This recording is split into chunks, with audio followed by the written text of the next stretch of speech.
Hello everyone, welcome to my YouTube channel. आप सभी का स्वागत है हमारे आज की इस वीडियो में। तो दोस्तों, आज की इस वीडियो में मैं आपके लिए लेकर आया हूँ 11th क्लास की जो लैब मैनुअल है एनसीईआरटी की। दोस्तों, उसमें एक ये टॉपिक आता है शुद्धिकरण एवं शुद्धता की कसौटी। ठीक है, तो चलिए दोस्तों, इस टॉपिक को है डिस्कस करते हैं साथ में। ठीक है, मैं आपके साथ साथ पढ़ूँगा, आपको भी थोड़ा थोड़ा समझाते हुए चलूँगा। ठीक है, तो चलिए दोस्तों, वीडियो स्टार्ट करते हैं। देखिए, ऐसे ही छोटे छोटे टॉपिक आपको तैयार कर लेना है। देखिए, 7-8 पेज की PDF है। ठीक है, आप इसको एक बार पढ़ेंगे, आपको ये अच्छे से क्लियर हो जाएगा। ठीक है, तो चलिए दोस्तों, स्टार्ट करते हैं वीडियो। दोस्तों, वीडियो बहुत छोटी सी रहेगी, इन्फॉर्मेशन आपको पूरी मिलेगी, तो मेक श्योर आप वीडियो एंड तक जरूर देखें। और अगर आप चैनल पर नए हैं तो चैनल को सब्सक्राइब जरूर करें, साथ ही बेल आइकन को जरूर प्रेस कर लें, ताकि आने वाले वीडियोज़ की नोटिफिकेशन आपको लोगों तक पहुँचती रहे। ठीक है, और दोस्तों, आप टेलीग्राम ग्रुप से जरूर जुड़ जाएँ। वीडियो के डिस्क्रिप्शन में मैंने टेलीग्राम का लिंक दिया हुआ है, उस लिंक पर क्लिक करके आप टेलीग्राम ग्रुप ज्वाइन कर सकते हैं।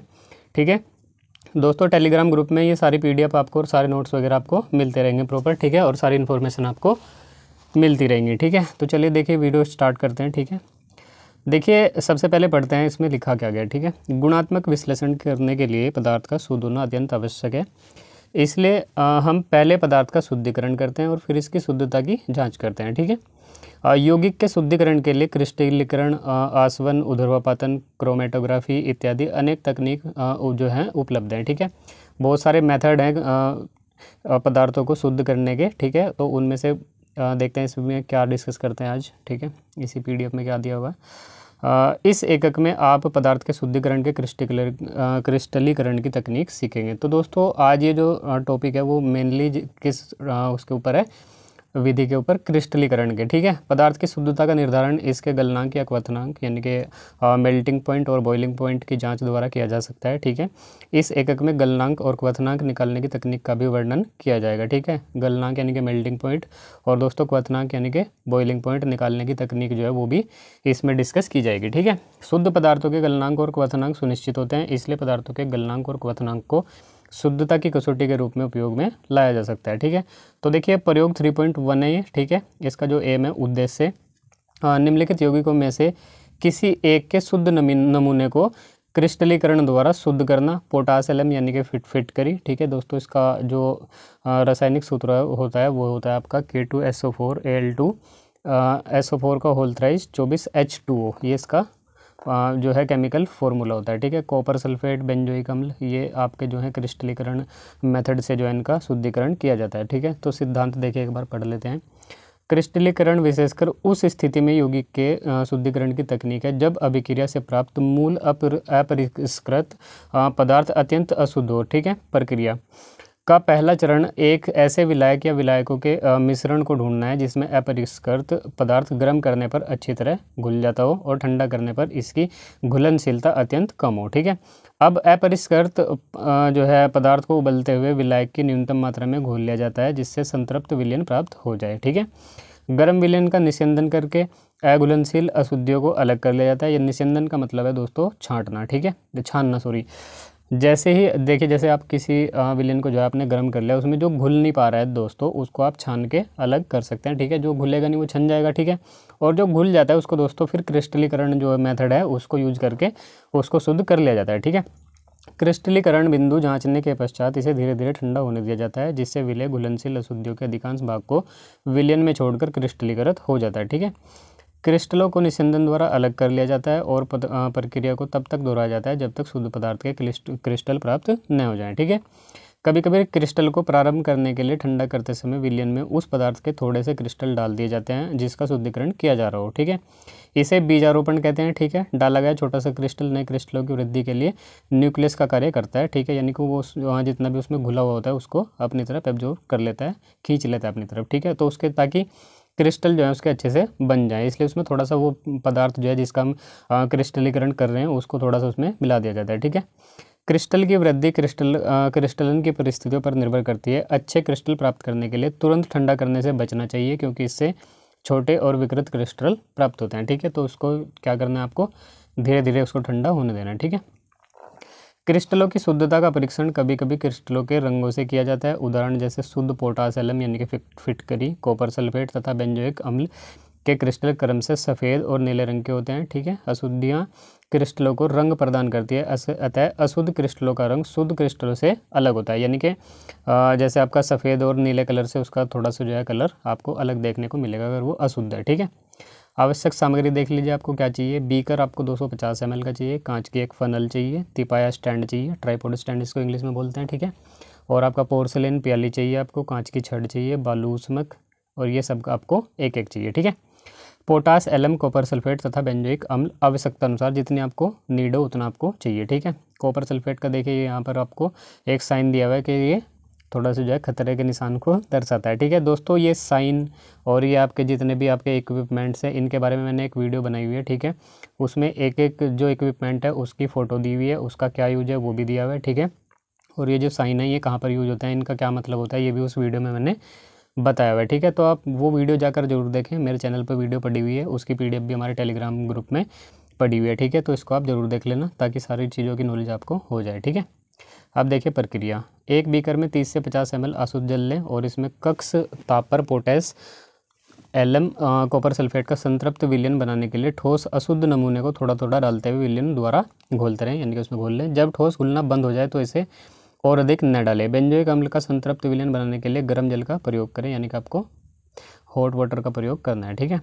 इस प्रकार बनाए गए विलयन को निस्यंदित करके निस्यंदन को पोर्सिलेन प्याली में डाल लें, ठीक है। इसे बालूस्मक पर रखकर तब तक गर्म करें जब तक विलायक का 3/4 भाग वाष्पित ना हो जाए, यानी कि उड़ ना जाए, ठीक है। यानी कि अगर 4 भाग आप जो आप विलयन लेते हैं तो दोस्तों उसमें से 3 भाग आपको क्या करना है, उड़ा देना है, ठीक है। वाष्पीकृत उसको कर देना है, यानी कि उसमें से इवेपोरेशन जो है उसका कर देना है विलयन का, ठीक है। विलयन में एक कांच की छड़ डुबाएं और इसे बाहर निकालकर मुंह से फूंक कर सुखाएं। यदि कांच की छड़ पर ठोस की हल्की हल्की परत बन जाए तो गर्म करना बंद कर दें, यानी कि उसको गर्म करना आप रोक सकते हैं, ठीक है। पोर्सिलेन प्याली को वॉच ग्लास से ढककर सामग्री को बिना छुए ठंडा होने दें, ठीक है। जब क्रिस्टल बन जाए तो मात्र द्रव क्रिस्टलन के पश्चात बचा हुआ द्रव को निथार कर अलग कर लें, ठीक है। इस प्रकार प्राप्त पोटास, एलम और कॉपर सल्फेट के क्रिस्टलों को पहले ठंडे जल और युक्त अल्कोहल की सूक्ष्म मात्रा से धोएं जिससे चिपका हुआ मात्र द्रव निकल जाए, और फिर आर्द्रता हटाने के लिए अल्कोहल से धोएं, ठीक है। बेंजोइक अम्ल के क्रिस्टलों को ठंडे जल से धोएं। बेंजोइक अम्ल अल्कोहल में विलय है, इसके क्रिस्टलों को अल्कोहल से ना धोएं, ठीक है दोस्तों। बेंजोइक अम्ल जो है वो अल्कोहल में विलय हो जाता है, ठीक है, इसलिए इसमें ठंडे जल का आपको प्रयोग करना है, अल्कोहल का प्रयोग नहीं करना है, ठीक है। क्रिस्टलों को निस्यंदक पत्र की परतों में रखकर सुखा लें। इस प्रकार क्रिस्टलों को सुरक्षित एवं शुष्क स्थान पर भंडारित करें। शुद्ध पदार्थ की अधिकतम मात्रा प्राप्त करने के लिए चरण 2 से चरण 7 तक आपको दोहराना है, ठीक है। अब आपको सावधानियां क्या बरतनी है। सांद्रित करते समय पूरा विलायक वाष्पित न करें। ठंडा करते समय विलयन को नहीं हिलाएं, यानी कि उसको आपको एक जगह पर रख देना है बस, ठीक है। अपने आप उसको ठंडा होने देना है। धोने के लिए द्रव की पूरी मात्रा एक बार में न प्रयोग करें, इसे 3 से 4 बार में प्रयोग करें, ठीक है। विवेचनात्मक प्रश्न, यानी कि आपके प्रश्न क्या बनते हैं। निम्नलिखित में से कौन सा सूत्र पोटास, एलम यानी कि फिटकरी का सही निरूपण समझाएं। देखिए मैंने अभी आपको बताया था K2SO4 Al2SO4 का होल थ्राइस 24 H2O। दोस्तों फिटकरी का जो है वो सही सूत्र दोस्तों ये वाला है, ठीक है, ख वाला। समाकृतिक यौगिक किन्हें कहते हैं। क्रिस्टलीकरण जल से आप क्या समझते हैं, ठीक है। अपने द्वारा बनाए गए क्रिस्टलों पर प्रबल तापन के प्रभाव का वर्णन करें। मात्र द्रव शब्द से आप क्या समझते हैं। मात्र द्रव शब्द का मतलब दोस्तों वो होता है जो आपने द्रव जो है शुरुआत में आपने बनाया, यानी कि घोलने के बाद, जैसे आपने फिटकरी किसी विलयन में घोल दी, ठीक है, तो जो विलयन आपके लिए पास तैयार होकर आता है उसको बोलते हैं मात्र द्रव, यानी कि जिस पर आप प्रयोग करना स्टार्ट करते हैं। स्टार्टिंग में जो द्रव आपके पास होता है उसको बोलते हैं मात्र द्रव, ठीक है। कौन सा ऊष्मागतिकी फलन क्रिस्टलीकरण के प्रक्रम के अनुकूल है। संतृप्त विलयन शब्द को समझाइए। दोस्तों ये सारे क्वेश्चनों के आंसर आपको इसी PDF में मिल जाएंगे, तो आप अपना आराम से उसको छांट लेना, ठीक है। प्रयोग 3.2 यानी कि दूसरा प्रयोग आपका आ जाता है। उद्देश्य ठोस कार्बनिक यौगिकों का गलनांक निर्धारित करना। सिद्धांत पदार्थ के अणुओं की गतिज ऊर्जा गर्म करने पर बढ़ जाती है जब यह इतनी अधिक हो जाती है कि अणुओं के मध्य परिचालित आकर्षण बलों का प्रभाव कम कर सके तो ठोस की जालक संरचना टूट जाती है और ठोस गलित होकर द्रव अवस्था में आ जाता है। किसी पदार्थ का गलनांक वह ताप होता है जिस पर एक वायुमंडलीय दाब की स्थिति में ठोस अवस्था द्रव अवस्था में बदल जाती है, ठीक है, उसको उसका गलनांक बोलते हैं। मान लीजिए आपने एल्यूमिनियम की कोई वायर ली, तार, और उसको आपने तब तक गर्म किया जब तक वो मेल्ट हो ना जाए, यानी कि पिघल ना जाए। तो दोस्तों जिस ताप पर वह पिघलना स्टार्ट कर देता है उस ताप को उसका क्या बोलते हैं, उसका गलनांक बोलते हैं, यानी कि मेल्टिंग पॉइंट उसको बोलते हैं। ठीक है, अब इसके लिए देखिए आपको आवश्यक सामग्री क्या चाहिए। थीले नली और केल्डाल फ्लास्क बीकर, थर्मामीटर यानी कि टेम्परेचर मापने के लिए आपको थर्मामीटर की नीड है। ठीक है, कैपिलरी यानी कि केसी का, क्लैंप सहित लोहे का स्टैंड एक एक, और ये आपका कैपिलरी आपको आवश्यकता अनुसार चाहिए। ठीक है, द्रव पैराफिन सांद्र H2SO4 आवश्यकता अनुसार, कार्बनिक यौगिक नेफ्थलीन, पी डाइक्लोरोबेंजीन और पी टोलुडीन आवश्यकता अनुसार। ठीक है, प्रक्रिया आपको क्या करनी है, देखिए दोस्तों ये सारे साइन जो है मैंने आपको समझाए हुए हैं उस वीडियो में, आप वो जरूर देख लेना है। ठीक है, आपदा चेतावनी, इन रसायनों के त्वचा और आंखों के संपर्क में आने से बचें और वाष्पों को न सूंघें। ठीक है, ये हानिकारक आपके लिए हो सकता है। ठीक है, एक बार देख लेता हूँ। देखिए दोस्तों, चलिए प्रक्रिया को इसकी पढ़ लेते हैं। एक 8 सेंटीमीटर लंबी केसी का कैपिलरी लेकर इसके एक सिरे को बुनसेन ज्वाला में गर्म कर बंद कर दें। ठीक है, केसिका को बंद करते समय घुमाते रहें जिससे छेद पूरी तरह बंद हो जाए। ठीक है, आपको इसको मेल्ट कर देना है एक तरफ से। ठीक है, जिस पदार्थ का गलनांक निर्धारित करना हो उसके लगभग 100 मिलीग्राम बारीक पीस कर केसिका में लगभग 1 सेंटीमीटर तक भर लें। केसिका को भरने के लिए इसके खुले सिरे को पाउडर में डुबोएं और सील किए गए सिरे को तर्जनी उंगली और अंगूठे के बीच पकड़कर ऊपरी सिरे को दूसरे हाथ से हल्के से थपकी दें जिससे ठोस के कण आपस में पास आ जाएं और केसिका टूटे नहीं। ठीक है, यानी कि आपको उसको घुमाते रहना है। ठीक है, क्योंकि दोस्तों अगर आप एक ही स्थान पर अगर आप उसको गर्म करते रहेंगे तो दोस्तों चटक जाती है, ये कांच थोड़ा सा इस टाइप का ही होता है। ठीक है, केसिका को बाहर से द्रव पैराफिन से भिगोकर बंद सिरा थर्मामीटर के बल्ब की ओर रखकर उस पर चिपका दे। यह ससंजक बल हो। ससंजक बल दोस्तों क्या होता है, ससंजक बल वो बल होता है जो दोस्तों एक ही पदार्थ के दो अणुओं के बीच पाया जाता है, यानी कि जैसे जल और जल के ही दूसरे अणु के बीच में जो मतलब आकर्षण बल होता है उसको बोलते हैं दोस्तों ससंजक बल। दोस्तों आसंजक बल किसको बोलते हैं, देखिए ससंजक बल होता है कोहेसिव फोर्स। ठीक है, और दोस्तों जो आसंजक बल होता है वो होता है दोस्तों अलग अलग, यानी कि भिन्न भिन्न पदार्थों के दोनों के बीच लगने वाला आकर्षण बल जो होता है उसको बोलते हैं दोस्तों आसंजक बल। ठीक है, दोबारा थर्मामीटर पर चिपक जाएगी। ध्यान रखें कि केसिका का निचला भाग और थर्मामीटर का बल्ब एक बराबर स्तर पर रहें। तापमापी को एक ऐसे रबर कॉर्क में स्थिर कीजिए जिससे एक तरफ वायु और वाष्प निकलने के लिए खांचा बनाओ। एक थीले नली ले चित्र 3.1 देख ले, चलो 3.1 ही देख लेते हैं। थीले नली ये आपकी थीले नली योली। ठीक है, और आपको आगे इसमें 50 से 60 ml द्रव पैराफिन भर लें जिससे मुड़ा हुआ भाग पूरा भर जाए। थीले नली के विकल्प में केल्डाल फ्लास्क को प्रयोग किया जा सकता है। थर्मामीटर को केसिका सहित द्रव पैराफिन में डुबोएं और रबर कॉर्क को इस प्रकार से समायोजित करें कि थर्मामीटर का बल्ब और केसिका का भरा हुआ भाग पूरी तरह से द्रव पैराफिन में डूबा हो तथा केसिका का खुला हुआ सिरा वायु में हो, जैसा 3.1 में दिखाया गया है। तापमापी और केसिका नली को थीले नली की दीवारों को छूना नहीं चाहिए। ठीक है, देखिए दोस्तों मैं आपको बता देता हूँ, ये आपकी है थीले नली, ये वाली। ठीक है, इसमें आपका ये ठोस पदार्थ यहाँ तक भरा हुआ है। ठीक है, आप देख सकते हैं एक कॉर्क यहाँ पर लगा हुआ है, ये ब्राउन कलर का जो आपको दिख रहा है इसको बोलते हैं कॉर्क। ठीक है, और इसके बीच में जो है ये थर्मामीटर इन्होंने लटकाया हुआ है जो टेम्परेचर को जो दोस्तों मेजर करेगा। ठीक है, अगर दोस्तों ये थर्मामीटर इसकी दीवारों को छूता है तो दोस्तों ये भी गर्म हो जाएगा और टेम्परेचर मापने में आपको गलती हो सकती है। ठीक है, तो दोस्तों ये द्रव में आपको इसके जो ठोस पदार्थ है इसमें डुबोना है आपको इसको,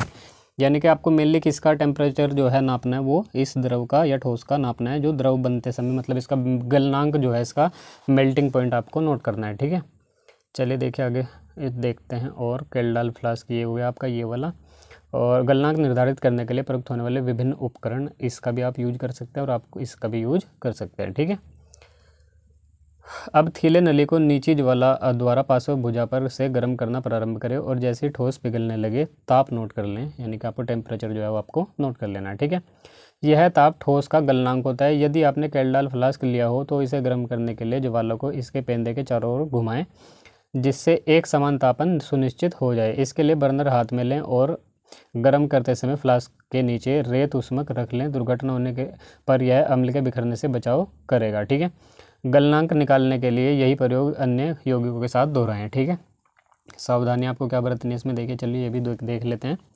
थर्मामीटर और केसिका का निचला सिरा एक ही स्तर पर रखें। केसिका की दीवारें बहुत मोटी नहीं होनी चाहिए। पाउडर एक समान भरा होना चाहिए और ठोस के बीच अंतराल नहीं होना चाहिए, यानी कि आपको ठोस के उसको भर लेना है, ठीक है। थीले नली को नीली ज्वाला द्वारा पास और भुजा पर गर्म करना चाहिए। थीले नली अथवा कैलडाल फ्लास्क के थर्मामीटर को थामने वाले कोर के एक और खांचा बना होना चाहिए, जिससे गर्म करते समय वाष्प निकल सके और नली फटने से बची रहे, ठीक है। कैलडाल फ्लास्क को आधे से अधिक न भरें, ठीक है, यानी कि आप उसको बहुत थोड़ा सा भरना है, ठीक है, कम भरना है, यानी कि आधे से कम भरना है आपको वो। नोट चलिए पढ़ लेते हैं क्या दिया हुआ है। पैराफिन 220 डिग्री सेल्सियस तक सुरक्षित रूप से गर्म की जा सकती है, इसलिए इससे अधिक गलनांक वाले ठोस का गलनांक लेने के लिए सांद्र सल्फ्यूरिक अम्ल का प्रयोग करना चाहिए, जिसे 280 डिग्री सेल्सियस तक गर्म किया जा सकता है। सल्फ्यूरिक अम्ल दोस्तों, पैराफिन आप किसको बोलते हैं? पैराफिन मोम को बोलते हैं, ठीक है। बहुत देर से कन्फ्यूजन हो रहा हो बच्चों को कि पैराफिन होता क्या है। सभी को नहीं दोस्तों, आधे बच्चों को तो खैर पता होता है। सल्फ्यूरिक अम्ल का सुझाव दिया गया है। अनुशंसा नहीं की जा रही। सिलिकॉन ऑयल सबसे अधिक संतोषजनक द्रव्य और सल्फ्यूरिक अम्ल के स्थान पर प्रयोग में ला सकते हैं, ठीक है। तो सिलिकॉन ऑयल का भी आप यूज कर सकते हैं इस प्रैक्टिकल को करने के लिए, ठीक है। अब देखिए विवेचना प्रश्न पढ़ लेते हैं। विवेचना प्रश्न क्या दिया गया है आपका? शुद्ध ठोस का गलनांक सुनिश्चित क्यों होता है, ये आपका क्वेश्चन है, ठीक है। ठोस के गलनांक पर शुद्धियों का क्या प्रभाव पड़ता है? इसका गलनांक या क्वथनांक जो है वो बढ़ जाता है, ठीक है। बेंजेएमाइड का गलनांक एसिटेमाइड से अधिक क्यों होता है? इसका आपका उत्तर देना है, ठीक है। ये आपने क्वेश्चन सारे पढ़ लेने हैं, इसी पीडीएफ में आपको सारे आंसर इसके मिल जाएंगे, ठीक है। चलिए आगे बढ़ते हैं। देखिए प्रयोग 3.3 छोटा सा प्रयोग है, इसको भी दोस्तों चलो ख़त्म कर ही लेते हैं, ठीक है। उद्देश्य द्रव कार्बनिक यौगिक के क्वथनांक का निर्धारण करना। सिद्धांत चलिए पढ़ते हैं। द्रव का क्वथनांक वह ताप होता है जिस पर द्रव का वाष्प दाब उस वायुमंडलीय दाब के बराबर हो जाता है जो द्रव की सतह पर पड़ता है, ठीक है। 1.013 बार वायुमंडलीय दाब पर द्रव का क्वथनांक सामान्य क्वथनांक कहलाता है। विभिन्न द्रवों का क्वथनांक भिन्न भिन्न होता है। द्रवों के क्वथनांक भिन्न भिन्न होने का कारण आवश्यक रूप से द्रव के अणुओं के मध्य अंतरा आणविक बलों में अंतर करने के कारण होता है। आवश्यक सामग्री आप इसको भी देखिए दोस्तों, पढ़ सकते हैं, आपको ये सारी सामग्री इसको चाहिए होती है इसमें आपको, ठीक है। दोस्तों बॉइलिंग पॉइंट क्या होता है? बॉइलिंग पॉइंट होता है जिस पर कोई द्रव उबलने लग जाए, ठीक है। चलिए मैं थोड़ा सा इसको शॉर्ट में आपको बता देता हूँ, वीडियो बहुत लंबी हो गई, ठीक है। बाकी आप इन सबको पढ़ लेना दोस्तों। ये पीडीएफ मैं आपको टेलीग्राम ग्रुप में प्रोवाइड करवा दूंगा, ठीक है। तो आप इसको जाकर पढ़ लेना, ठीक है। केवल आपको इसमें जैसे उसमें मेल्टिंग पॉइंट निकाला है, इसमें आपको बॉइलिंग पॉइंट निकालना है बस, ठीक है। तो चलिए दोस्तों वीडियो को ज़्यादा लंबा नहीं करेंगे, वीडियो को यहीं पर एंड करते हैं। मिलते अगली वीडियो में, तब तक के लिए goodbye, thank you so much. दोस्तों अगर आपको वीडियो अच्छी लगे तो वीडियो को लाइक करें, शेयर करें अपने दोस्तों के साथ ही चैनल से आप ज़रूर जुड़ जाएँ और वीडियोज़ की नोटिफिकेशन आपको मिलती रहेगी। बेल आइकन को ज़रूर प्रेस कर लें और दोस्तों टेलीग्राम ग्रुप से ज़रूर जुड़ जाएं। साथ ही आप अपनी प्रैक्टिस करते रहें। दोस्तों प्रैक्टिस कहाँ से करनी है आपको? टेस्टबुक.com आपको ऐप डाउनलोड कर लेनी है। मेरे टेलीग्राम ग्रुप में जो है उसकी लिंक पड़ी हुई है, उस लिंक पर क्लिक करके आप टेस्टबुक ऐप डाउनलोड कर लेना और मेरा कोड यूज करोगे तो आपको 10% का डिस्काउंट आपको जो है मिल जाएगा, ठीक है। तो चलिए दोस्तों मिलते अगले वीडियो में, तब तक के लिए goodbye, thank you so